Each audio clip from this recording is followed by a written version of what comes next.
welcome to What's Up, America? I'm Alana Johansson with tonight's top stories. Tonight we return to that heart-wrenching scene in Oklahoma where the devastation is still apparent. Let's go to Jen Moriarty in Moore, Oklahoma. Jen, can you describe a little bit of what you're seeing?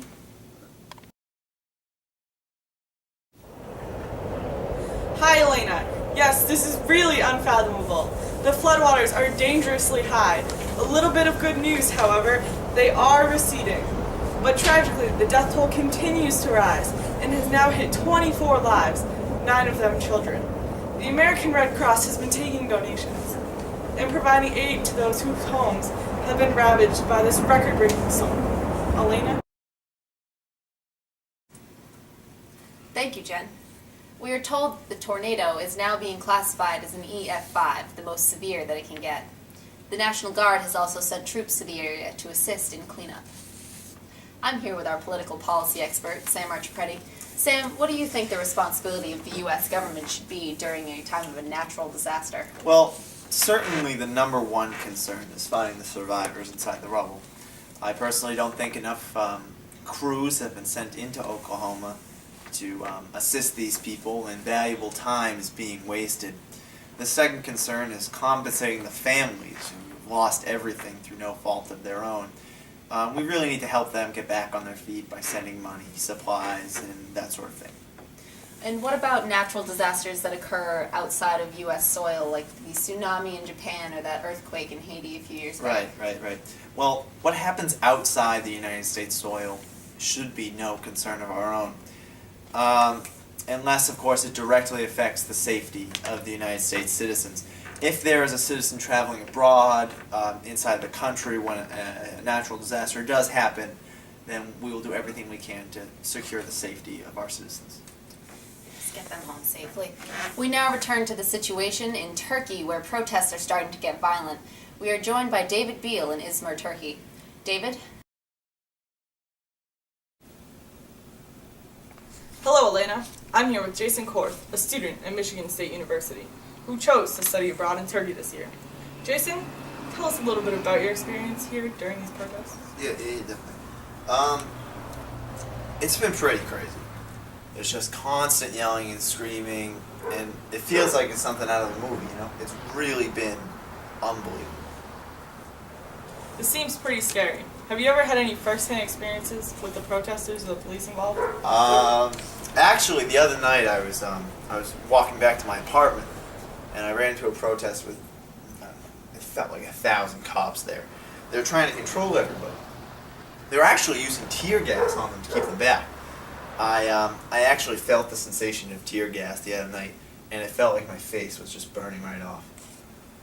Thank you, Jason. No problem. The protesting here all started as simply a peaceful demonstration of students against the tearing down of Gezi Park, and it turned into a full-scale protest against the government. Back to you, Elena.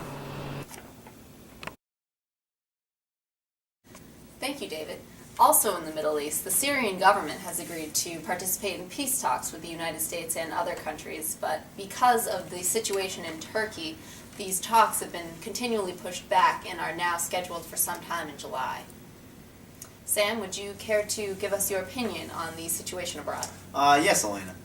We can't be concerned with situations that are out of our control and out of our country.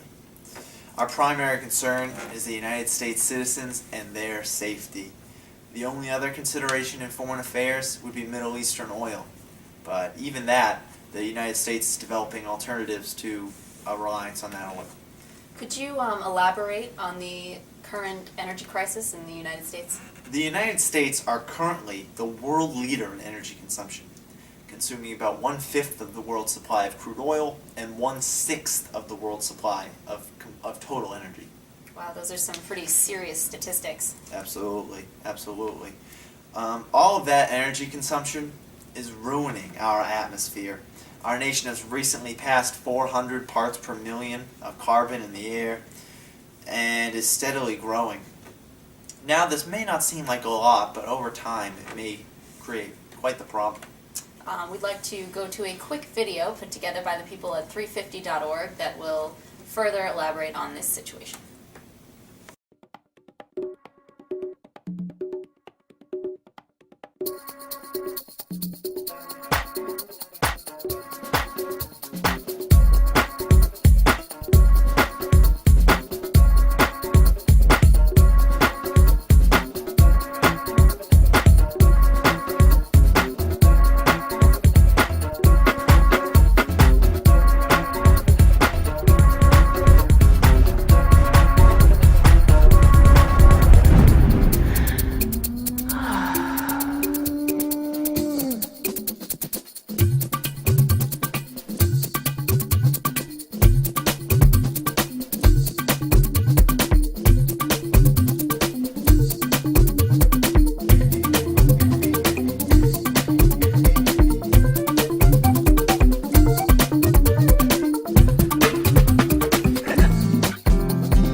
researchers at 350.org predict that if the United States switches now to solar energy, then by the year 2050, the parts per million of carbon in our atmosphere will be down to a healthy level of 350. And how do you suggest that the United States begins on this long and arduous journey towards cleaner air? Well, it certainly will not be easy, but the United States government must limit its dependence on foreign oil, while also placing restrictions on the amount of emissions being released. Solar energy is an affordable option for many.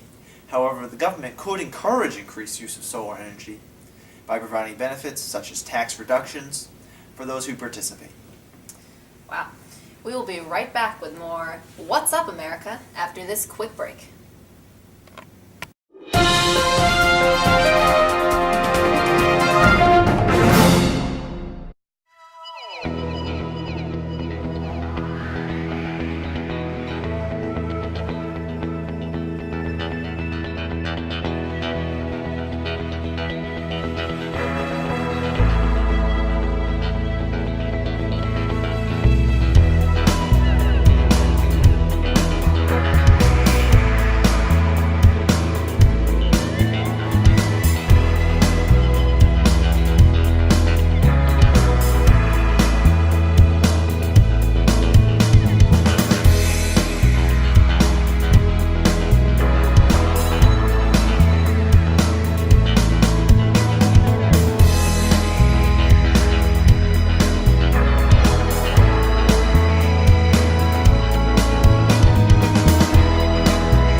Welcome back to What's Up, America? Situations regarding nuclear weapons have escalated in places such as Iran and Turkey. President Obama is considering limiting our nuclear arsenal to eventually establish a nuclear-free world. Sam, what do you think about President Obama's actions? Well, while a nuclear-free world is certainly ideal, limiting our own nuclear weapons would leave us susceptible to a foreign attack. What I believe we need to do is rebuild the National Missile Defense. It is an initiative that has recently lost funding and had limited capabilities. If we increase funding to this program while also continuing arms limitations discussions with Russia, North Korea, and Iran, I believe we can make our homeland safer from not only nuclear attack by country but also by nuclear terrorism. In other news, President Obama is meeting with Chinese President Xi Jinping and Russian President Vladimir Putin in order to discuss formal legal procedure regarding cyber terrorism. We now go to Susan Jackson on the scene in Washington. Susan?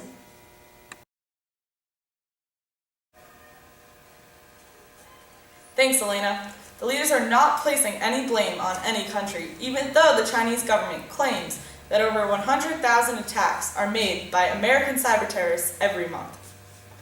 Chinese spokeswoman Hua Chunying said in March that Chinese authorities are willing to cooperate with the United States in maintaining internet security and transparency. Also, Russia has already been cooperating with IMPACT, International Multilateral Partnership Against Cyber Threats. We believe progress can be made in these discussions. Back to you, Elena.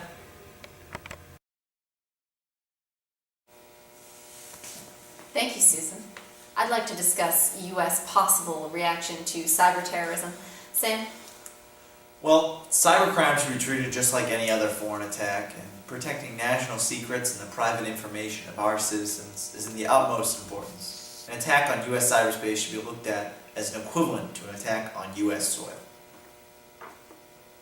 With uprisings all over the world and incidents such as the Boston bombings and Sandy Hook, how can we keep our citizens safe?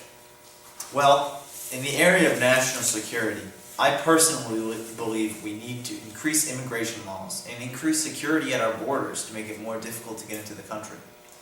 We also need to increase airport security to protect our airports, as well as our citizens. We need to increase security in our schools to keep our children safe. The safety of our citizens is our #1 priority. The only way to increase the security of our nation is by investing in infrastructure and reinvesting in schools to eventually lead, to a more prosperous nation. Well, where is all this funding coming from? The United States is $60 trillion in debt, and we can't be giving out precious funds. Yeah, good point, good point. Well, the United States spent $50 billion in 2012 on foreign aid, not including military spending. If we cut foreign aid altogether, then that's $50 billion more that we can spend on our children and the future of our nation. We will no longer be bothered with the problems of other nations. We can't afford to send our troops or our money any longer. Well, there you have it. Tune in tomorrow for more stories on What's Up, America?